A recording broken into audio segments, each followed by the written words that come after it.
तत्वों का, प्राणों का प्रभाव जाएगा। और अब देखिए सीधा यहाँ हो रहा है। मा, मा, ओ यहाँ तक हो रहा है। ओ प्रभाव देखिए, ओ नीचे तक का प्रभाव जा रहा है और नीचे के सारे अंग मेरे स्वस्थ हो रहे हैं, लेकिन ये नहीं स्वस्थ हुआ तो ये सब बेकार है। इसका स्वस्थ होना बहुत जरूरी है।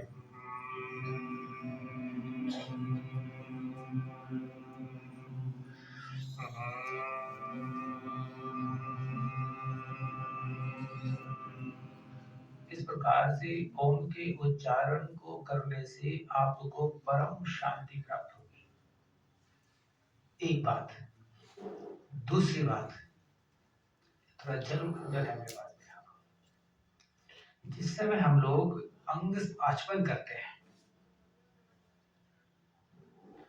जल्दी ना करें।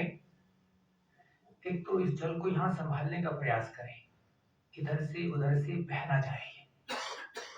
और जब इस जल को आप ऐसे लेंगे और आपका मन यहाँ पर लगेगा, तो आपको लगेगा कि कुछ मुझे संभालने की आवश्यकता है। ये अमृत है। जब तक टोटी में था, पानी था, आचमन के पात्र में आ गया, जल हो गया, और यहाँ आ गया तो क्या बात है। अभी अमृत हो गया है। अब इसे मुझे संभालना है, क्योंकि मैं भी अमृत हूं, परमपिता परमात्मा भी अमृत है। तो मुझे इसे संभालना है, बहना जाए इधर उधर। और इस अमृत को पान करके ही मुझे शांति, क्या बात है। इसलिए अमृतोपस्तरणमसि। और कहां से पीना? ये ब्रह्म तीर्थ नाड़ी है। यहाँ से और कैसे पीना? खींचना है, खींचना है, ताकि ये मेरे कंठ तक जाए। और जब ये कंठ तक जाएगा तो क्या काम करेगा? आपका क्रोध शांत कर देगा। मन में जो बड़ी परेशानी सी चलती रहती है, द्विधा सा होता रहता है, डबल माइंड होता रहता है, उस सबको शांत कर देगा। लेकिन आपको कहना होगा, भगवान आज मैं इसको पी करके पूरे दिन गुस्सा नहीं करूंगा। आज मैं पूरे दिन इसको पी करके प्रसन्न रहूंगा। तो आप देखेंगे। और यदि आप किसी को, घर के किसी सदस्य को प्रसन्न करना चाहते हैं, उसका गुस्सा, चिड़चिड़ापन समाप्त करना चाहते हैं, तो उसको इस प्रकार से 3, भले यज्ञ हो रहा है कि नहीं हो रहा है, 3 बार आचमन जरूर कराइए उसको। ठीक है।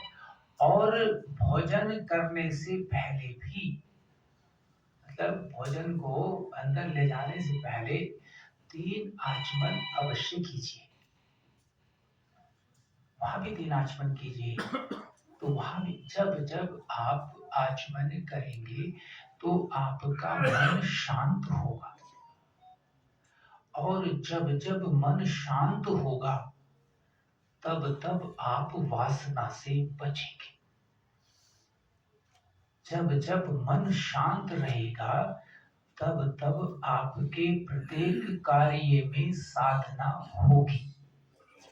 और जब जब मन अशांत होगा, तब तब आप वासना की ओर चलते जाएंगे। चाय की डिमांड कब होती है? आज भोजन मैंने गरिष्ठ कर लिया, भारीपन आ गया, कहती चाय लाओ। चाय पिएंगे तो आपका पेट हल्का हो जाएगा। घर में लोग कहते हैं आज तला हुआ खाया है, फ्राई खाया है, चाय लाओ। तो जैसे ही भारीपन हुआ, वैसे ही वासना की तरफ डिमांड बढ़ने लगी। तनाव हुआ, किसी ने घर में कुछ कह दिया, जा बैठा क्लब में, शराब लाओ, शराब लाओ, ये लाओ वो लाओ। तो वैसे ही व्यक्ति पत्नी ने झगड़ा कर दिया, पति को अपसेट हो गया, चला गया जाकर के शराब पी ली।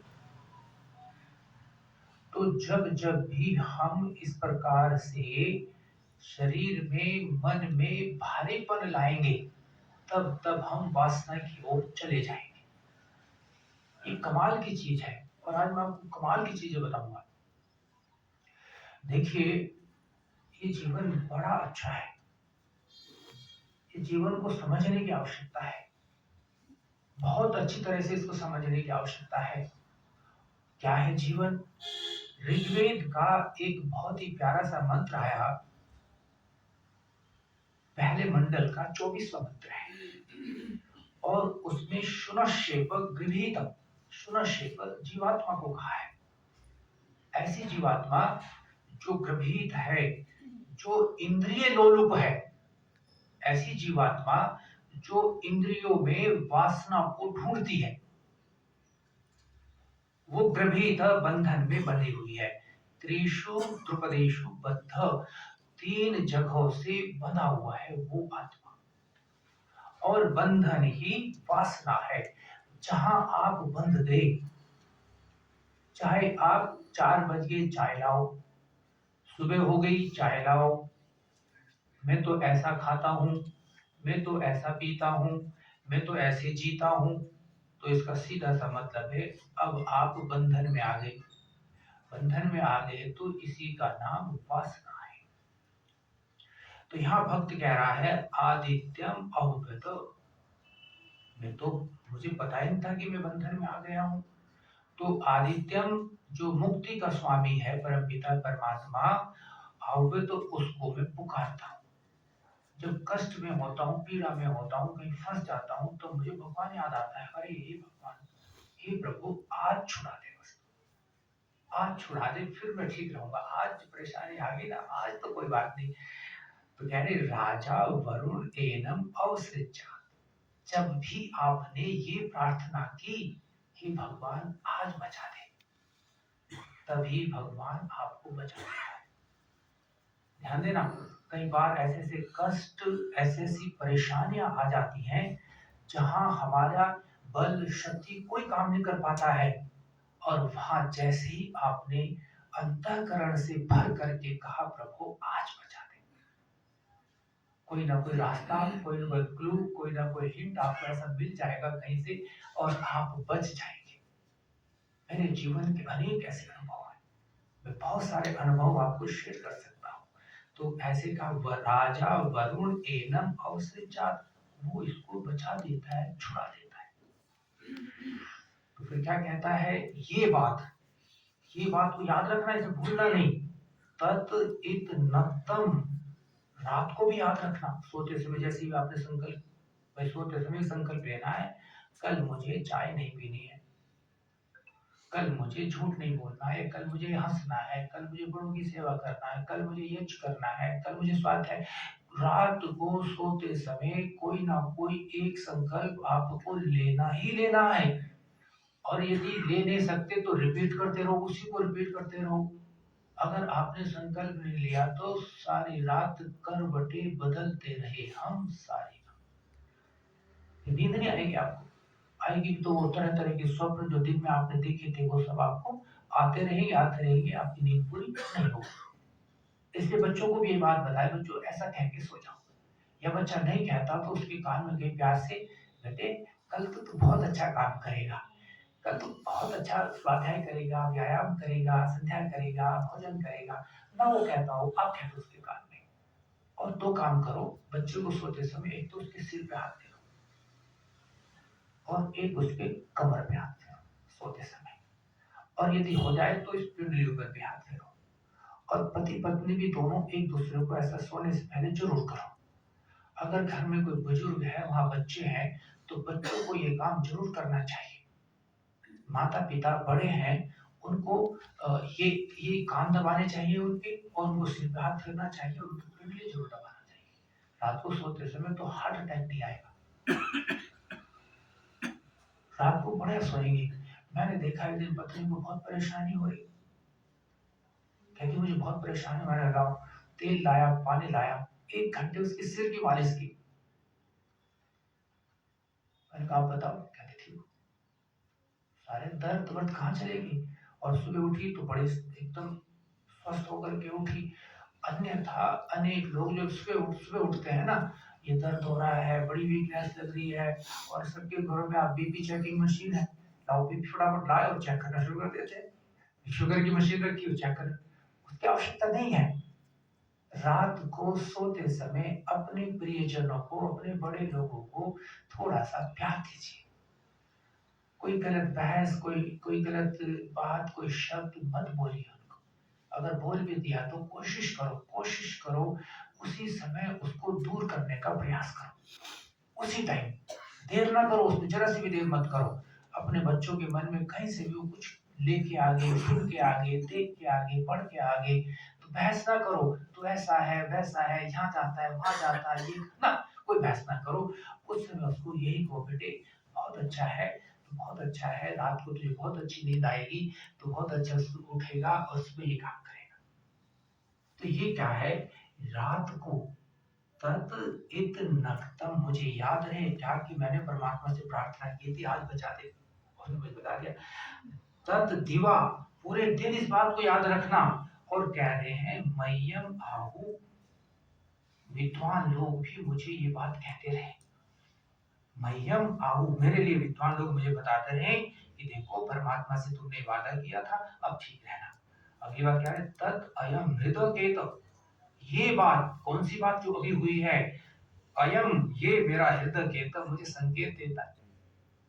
ये मुझे मेरा हृदय संकेत देता है। क्या संकेत देता है, कहते जब देव शर्मा, जब जब प्रिय भाई कुलदीप जी आपने भजन सुनाया, तो सबसे पहले तो आपके हृदय ने ही आपको आशीर्वाद दिया है। कमला जी ने, आपने तो बाद में कहा, लेकिन सबसे पहले आपके हृदय ने कहा, वाह कुलदीप क्या बात है, तू तो बड़ा मधुर गाता है।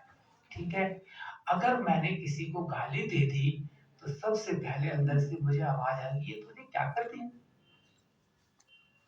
किसी को अपशब्द बोल दिया, किसी की कमियां निकाल दी, तो हृदय क्या करता है, संकेत करता है। तो महर्षि क्या कहते हैं, महर्षि कहते हैं अगर आपको भय, लज्जा या शोक हो रहा है, तो इसका मतलब है ये अब आपकी आत्मा समझने लगी है परमात्मा की आवाज को। परमात्मा की आवाज को आपकी आत्मा समझने लगी है।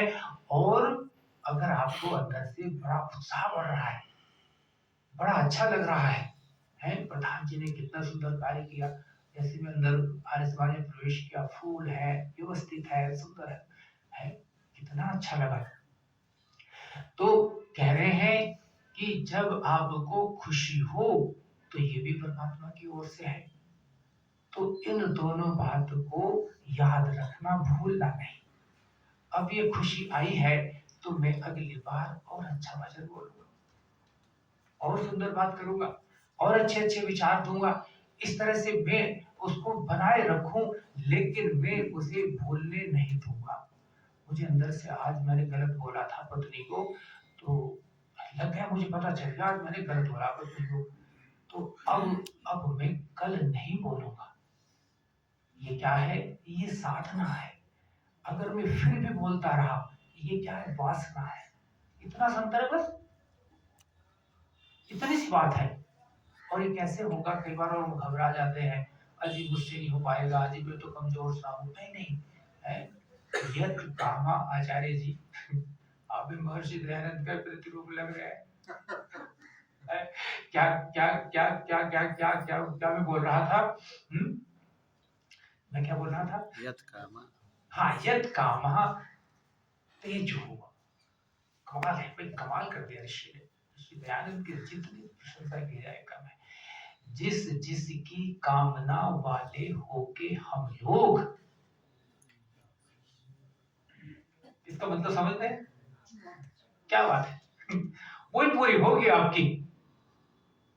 इस मन को सुना देना बस आप। मैंने देखा एक शिविर में मुझे बुलाया, बच्चियों का, छोटी छोटी बच्चियों का शिविर था। तो उसमें बेटी ने क्या किया, वो पेन पेन खा जाती थी, उसको आदत थी, चबाती रहती थी बैठे बैठे, इतना चबा दी। जब मेरी निगाह उस पे पड़ी तो मैंने कहा बेटी क्या कर रहे हो? कहती है जी मुझे पता ही नहीं चलता, मुझे पता ही नहीं चलता, और मैं चबाती रहती हूँ और सारे बच्चे मुझे चिढ़ाते हैं, पेन खाने वाली, पेन खाने वाली। मैंने कहा बेटे तुम इसे छोड़ना चाहती हो? कहते हाँ। मैंने कहा इधर आओ। मैंने अपने पास उसको बुलाया और कहा कि अपने मन को सुना करके तुम्हें 3 बार कहना है, आज से मैं पेन नहीं खाऊंगी, आज से मैं पेन नहीं खाऊंगी, आज से मैं पेन। बेटी ने कहा आप आश्चर्य करेंगे, मैं 3 दिन रहा, 3 दिन में उसकी आदत छूट गई। यत कामा, अरे वो बैठा हुआ ना मेरे पास में, वो सुनाते हैं ना, दिलबर यही तो है जब गर्दन झुकाए तो देखिए। मैं उसे कहूं, कहना चाहिए मुझे उससे बात करनी चाहिए और अपनी व्यवस्था को ध्यान। हे परमात्मा, ओ यत कामाते झूम, एक बहुत ही कमाल की पुस्तक लिखी है वेस्टर्न राइटर ने, द सीक्रेट, और वो करोड़ों प्रतियां बिकी हैं, करोड़ों। और उसका बेस क्या है? लाइक अट्रैक्ट लाइक, समान चीजें समान चीजों को आकर्षित करती है। मैंने देखा इसका सोर्स कहाँ है, संदर्भ कहाँ है, रेफरेंस कहाँ है? यत कामा तेजो।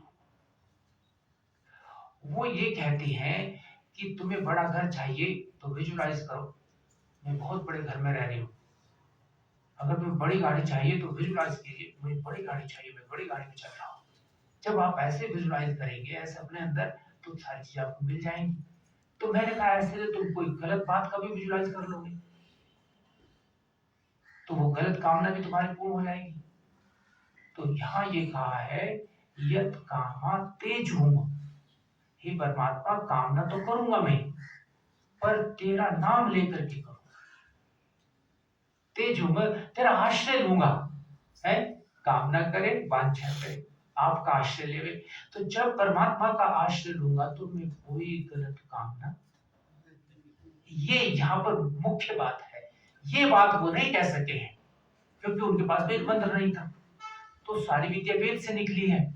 और जिसने भी एक एक बात को लेकर के इतनी मोटी मोटी पुस्तकें लिखी, सच में वो कितने धन्य है, एक पॉइंट को लेकर के इतनी बड़ी पुस्तक लिख दी। वेस्टर्न राइटर्स ने बड़ी मेहनत की पुस्तकें लिखने में, हमारे यहाँ नहीं इतनी मेहनत करते हैं। ऐसे लिख देते हैं और लिखेंगे भी तो इतने भारी भरकम शब्द लिखेंगे कि कोई बच्चे को दे दे पढ़ने के लिए तो रख के चला जाएगा, ले तू ही पढ़ ले इसको। सारी पुस्तकें लाइब्रेरी में रखी है। तो मैंने अपनी पुस्तक लिखी, मनचाही संतान, रिक्शा चलाने वाले को पढ़ भाई, ड्राइवर को पढ़ भाई, भाई समझ आ रही? उसने कहा जी हाँ नहीं समझ में आ रही। मैंने तुरंत बदल दिया उसको, तुरंत बदल दिया। इतनी सरल, इतनी सरल, इतनी सरल, मैंने जितनी सरल में कर सकता था। 80,000 पुस्तकें ये सारी लोगों के घरों में जा चुकी है मेरी। तो ईश्वर इतनी सहायता करता है। अब मैं मुख्य विषय पर आता हूं। मुख्य विषय क्या है? मुख्य विषय ये है कि ये जो वासना और साधना की बात है, इसको हम क्या करें, कैसे करें? तो मंत्र आया है अथर्ववेद का, अथर्ववेद के चौथे कांड का 4वां सूक्त का मंत्र है। और उसमें ये कहा है पंचोदनम, एक ज्ञान है, एक भोजन है इस आत्मा का, और उसे पंचोदनम कहा गया है। तो उसमें कहा पंच भी अंगुल भी, ये जो 5 मेरी उंगलियां हैं, इनसे भात को निकाला जाता है। भात बोले तो जो खिचड़ी भात हम लोग बनाते हैं चावल का, तो एक तो हाथ से निकालते हैं, हाथ से खाते हैं, और एक चम्मच से खाते हैं। 2 बात आई है, पंच भी अंगुलो भी। तो अंगुली जो कहा अगी गतौ, मतलब अंगुली क्यों कहा इसको? गति करती रहती, कभी इधर कभी इधर चलती रहती है। तो गति करने से कहा कि तुम हमेशा गति करते रहो और अपनी इंद्रियों में आए हुए दोषों को निकालते रहो। आर्य किसे कहते हैं? आप कहेंगे श्रेष्ठ को कहते हैं, नहीं, अगर आप ये कहेंगे आर्य श्रेष्ठ को कहते हैं, आप समझ नहीं पाएंगे। आर्य कहते हैं, आचार्य जी बैठे हैं, री गतौ प्राप्त। री, आर्य जो शब्द है उसमें धातु क्या है? री। उसके दो अर्थ हैं, गतौ प्राप्त। भाई आप आर्य श्रेष्ठ कब बनेंगे? जब कुछ करेंगे, गति करेंगे तो आप श्रेष्ठ बन जाएंगे। तो गतिशीलता, जीव आत्मा का एक गुण बताया है, गतिशीलता। ये कभी चैन से नहीं बैठेगा। महर्षि दयानंद को जब तक योग विद्या नहीं आई तब तो वो चैन से नहीं बैठे। पहाड़ों में, पर्वतों में, कांटों में, पेड़ों में, यहाँ वहां बैठ ही नहीं पाए। तो जब तक प्राप्त ना हो जाए तब तक मुझे चैन नहीं आनी चाहिए। इसका नाम क्या है?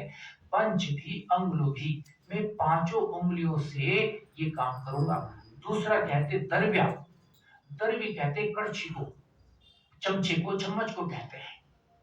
तो उसका अर्थ क्या है? विदारणे, विदारण कर देना, वासनाओं का विदारण कर देना। इन पांचों इंद्रियों में, ज्ञानेंद्रियों में अगर कोई भी वासना है उसको फाड़ देना। द्रव्य का अर्थ है विदारण, फाड़ देना उसको।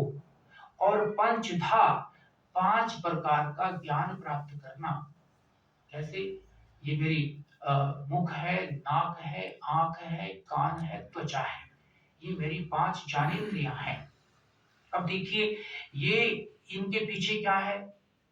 मेरे मुख के पीछे क्या है? जिह्वा तो है।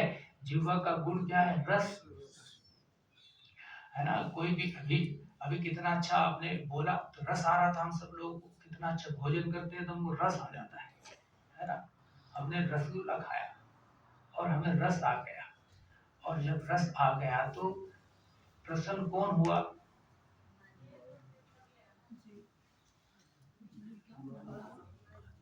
आत्मा हुआ।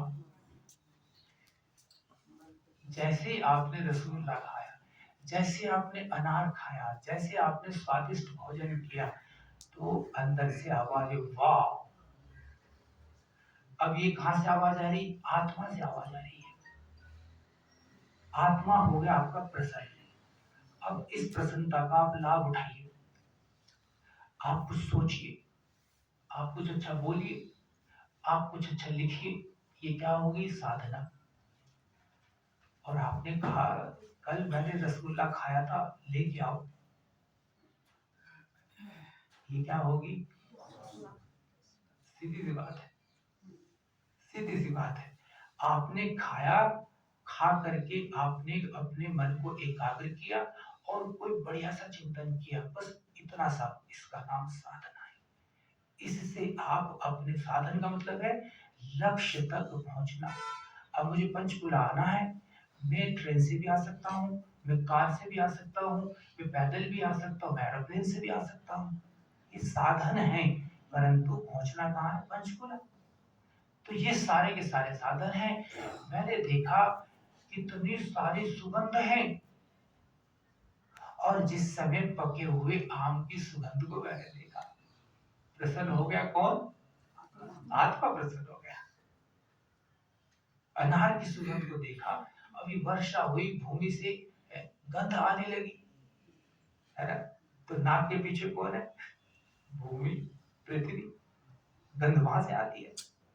तो उससे मुझे प्रसन्नता हुई, और प्रसन्न होकर के मेरी आत्मा में वो बात बैठ गई, हल्कापन आ गया। आंख ने कोई सुंदर देखा, सुंदर रूप देखा, है ना। बहुत सुंदर लड़की जा रही है। हे भगवान, कितना सौंदर्य, कितना, कैसे तूने बनाया इसको? आत्मा प्रसन्न हो गया। अच्छा, ये लड़की तो मुझे मिलनी चाहिए। वासना हो गई। महर्षि चित्तौड़ में घूम रहे हैं अपने भक्तों के साथ में, मंदिर के पास से निकल रहे थे। एक छोटी सी बच्ची निर्वस्त्र थी। सब तो निकल गए, महर्षि छुप गए। भाई, लोगों ने कहा महर्षि देखो, तुम्हारे ऊपर भी देवी का झुके ना मंदिर के सामने। कहा नहीं, मातृशक्ति है, मातृशक्ति है। तो क्या हुआ, हमने भी तो देखा है क्या हुआ, संस्कार चले गए। आप कह रहे क्या हुआ, संस्कार चले गए अंदर, और जाकर के स्वामी जी ने साधना की, ये संस्कार मुझे डिस्टर्ब ना कर दे, इसलिए झुक गए। बस इतना ही तो है। जब मैं घूर घूर के उनको देखूंगा और ये कामना करने लगूंगा, बस वासना हो गई। उदयपुर में मुझे आप जैसे एक सज्जन मिले, कहते जी मैं तो मरूंगा। मैंने कहा क्यों मरोगे तुम, क्या हुआ, कहते जी मेरी तो दृष्टि खराब हो गई है। क्या हुआ कि मैं जब भी अपने भी घर की बच्चियों को देखता हूँ तो मेरे अंदर विचार खराब हो जाते हैं।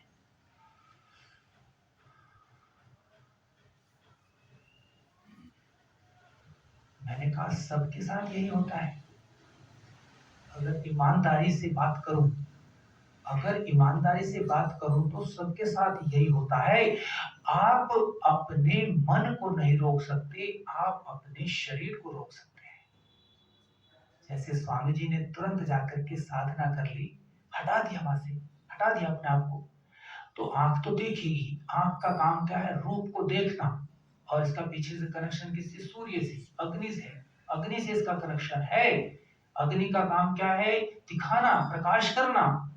अंधेरे में बैठा हूं, लाइट चली गई, मुझे कुछ नहीं दिखाई दे रहा, वो तो दिखाएगी, लड़की को भी दिखाएगी, फल को दिखाएगी, प्रकृति को दिखाएगी, सब कुछ दिखाएगी आंख, लेकिन मुझे क्या देखना है, ये समझ होना, इसका नाम है साधना। स्पर्श,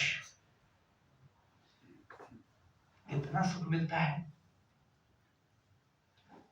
और उससे आत्मा प्रसन्न होता है। और आत्मा जब प्रसन्न होता है, मन जब प्रसन्न होता है, तो मैंने सारी पुस्तकें वहीं से लिखी है, इतना गहन चिंतन में पहुंच जाता है व्यक्ति कि कठिन से कठिन प्रश्नों के उत्तर भी समझ में आने लगते हैं उसको, अगर उसने उसको रोक दिया। जब कोई गृहस्थी व्यक्ति किसी सन्यासी अनमैरिड व्यक्ति के पास में जाकर के कहता है गुरुजी मुझे ध्यान करना सिखाओ, मुझे बड़ा दुख होता है, बहुत दुख होता है मुझे। 25 साल तुमने क्या किया गृहस्थ में, 25 साल जीवन साथी के साथ में रह करके मन को ही तो एकाग्र किया, पर उस विद्या को पकड़े नहीं, उसका दुरुपयोग करते रहे, वासना में चले गए। था करना साधना, साधना करनी थी आपको, उस समय अपने मस्तिष्क को रोकना था।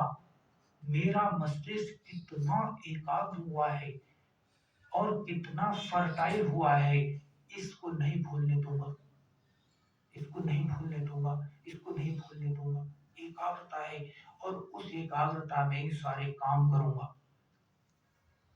ये समझ को रखनी थी। अच्छा बताओ, फिर ये ध्यान नहीं है तो क्या है। व्यक्ति कहने लगे कलकत्ता में, आचार्य जी आप कहते हो भगवान के दर्शन कराएंगे, हमें तो आज तक हुए नहीं, हमें आज तक भगवान के दर्शन नहीं हुए। मैंने कल आना और अपनी धर्म पत्नी के साथ में आना, तो लगन थी, वो आ गया, अपने जवान बेटे को भी लेके आ गया, कहते जी कराओ, मैंने बैठो। मैंने कहा क्या कभी तुमने अपनी पत्नी को धन्यवाद कहा,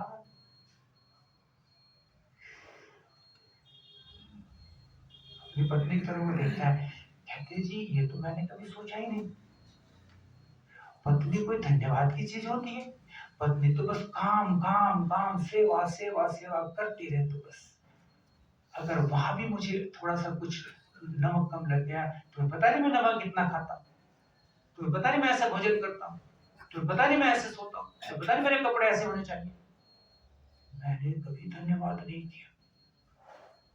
पास रहता हूँ तेरे सदा में हरे, तू नहीं देख पाए तो मैं क्या करूं, मेरे पीछे भाग रहा है, तुझे दिया तो मैंने भगवान, पत्नी ही भगवान होती है, पति ही भगवान होता है। ये आंख देखे तो सही जरा, देखा ही नहीं कभी। आंसू बह रहे हैं उस व्यक्ति के, बह रहे आंसू, पश्चाताप कर रहा है, मैं क्या मांगता फिर रहा हूं, है मेरे पास में ही मेरा भगवान रहता है। उस दृष्टिकोण से मैंने कभी देखा ही नहीं। कभी गाली दे दी, कभी तुम्हें ये समझ में नहीं आता, कभी तुम ऐसे करती हो, बच्चों को ध्यान नहीं देती हो, ये करती हो। अरे क्या सब, ये वासना है, इसी का नाम वासना है। बचना चाहिए हमें इस तरह की बातों से। तो परमपिता परमात्मा ने सब कुछ मुझे दिया है, बस मुझे उन सारी चीजों को रोक लेना है। स्वामी सत्यपति जी महाराज ने कहा, देव शर्मा तो ब्रह्मचारी बनने के लायक है। मैंने कहा जी ये गलती में भूल करके भी नहीं करूंगा, गृहस्थ में जाऊंगा, डूब करके आऊंगा। और आज दुनिया के जितने भी साधक अपने आप को मानते हैं मैं ईश्वर का बहुत बड़ा भक्त हूं, आइए मैं बताता हूं साधना होती क्या है, सामने आइए। संध्या में बोलूंगा ये सारी चीजें। संध्या पर मैंने इतनी गजब की रिसर्च की है, और अब तक जितने भी लोगों ने संध्या पर लिखा है उनसे अच्छा लिख करके दिखाऊंगा। मैं आपको घोषणा करता हूँ, इतनी कमाल की साइंस है हमारे पास में। कल बच्चों को जरूर लेके आना, कल रविवार है और मैंने विषय भी रखा, कल का विषय हमारा ये जो शांति है, क्या हमारे बच्चों को भी चाहिए? तो आप कल उनको लेके आना, आनंदित होंगे जरूर आपके बच्चे। और मेरे पास ऐसी क्वालिटी है, इन सारे वेद के ग्रंथों को पढ़ करके, स्वामी दयानंद को पढ़ करके, आपके बच्चे की कोई भी समस्या हो, भले वो किस दुनिया के किसी भी एक्सपर्ट को ना सुनना चाहता हो, लेकिन मुझे सुनेगा, मैं उसके अंदर तक पहुंच जाता हूं और उसे जबरन ही मेरी बात को सुनना पड़ता है। ये क्वालिटी पैदा हुई मेरे अंदर। कहां से सीखा? वेदों से सीखा, संध्या से सीखा, यज्ञ से सीखा, महर्षि दयानंद से सीखा। तो ये चीज आ गई। तो कहने का अभिप्राय ये है, साधना तो प्रतिदिन होती है, साधना तो प्रतिक्षण होती है। कोई ऐसा क्षण नहीं जाता कि जिस समय हमारी साधना ना हो। बस मुझे ध्यान रखना है। अब एक बात का ध्यान रखे, देखिए, है भाई, ये मेरा मुख है और इसके पीछे क्या है? रस है, और यहां से निकलता शब्द इस ब्रह्मांड में उसका संबंध किससे है? आकाश से है ना? अब इस आकाश का काम देखिएगा, अगर मेरे मुख से कोई भी ऐसा शब्द निकल गया, ये आकाश उसको तुरंत पकड़ लेगा और पकड़ करके उस पर काम करना शुरू कर देगा। आपने कोई धरती में पौधा लगाया, आपको पता चल गया ये पौधा तो बड़ा खराब है, तो आपने उसको उखाड़ के फेंक दिया। पर आपके मुख से अगर कोई ऐसा शब्द निकल गया, आप उसे वापस पकड़ करके, वो तो ले लिया इस ब्रह्मांड ने, इस आकाश ने ले लिया, अब तो वो फलीभूत होकर के ही रहेगा। अच्छा ध्यान दीजिए, हमने इस पूरे यूनिवर्स को पॉल्यूटेड कर दिया कि नहीं? ध्यान देना, इसलिए ऋषियों ने कहा सबसे पहले वाक वाक वांग वास्तु। लोग कहते हैं आर्य समाज के पास साधना नहीं है। हमने कहा हम तो उठते ही साधना के साथ में है, सोते ही साधना के साथ में है, और जो दिव्य रूप है साधना का, उस जो सच रूप है, जो बढ़िया रूप है, उसके साथ ही चलते हैं हम लोग। तो ऐसे ही जुड़ता चला जाएगा, ऐसे ही सब कुछ जुड़ता चला जाएगा। नाक से जोड़ो, गंध कहां से आती? गंध पृथ्वी से आती है ना? वही मिर्च है, वही गन्ना है, गन्ने को गन्ने जैसा स्वाद, मिर्च को मिर्च जैसी गंध है। माता भूमि पुत्रो अहम पृथिव्या, ये मेरी माँ है तो उस पर मुझे कैसे रहना है। अग्नि सूर्य विषय नंबर हो जाएगा। मैं वाणी को यहीं पर विराम देता हूँ और बहुत कुछ है इसमें, मैं कुछ नहीं बोल पाया हूँ। सारा विषय तो रह गया, अभी जो का तो रह गया, पर साधना की कमाल की बातें हैं जो मैं कहना चाहता हूँ आप लोगों को। आपका मन एक सेकंड भी नहीं जाएगा हट करके जब तक कि आप इस तरह से बैठे रहेंगे। वो विद्या है। फिर आएगा वर्णन, फिर मैं आपको मानव रे रे मा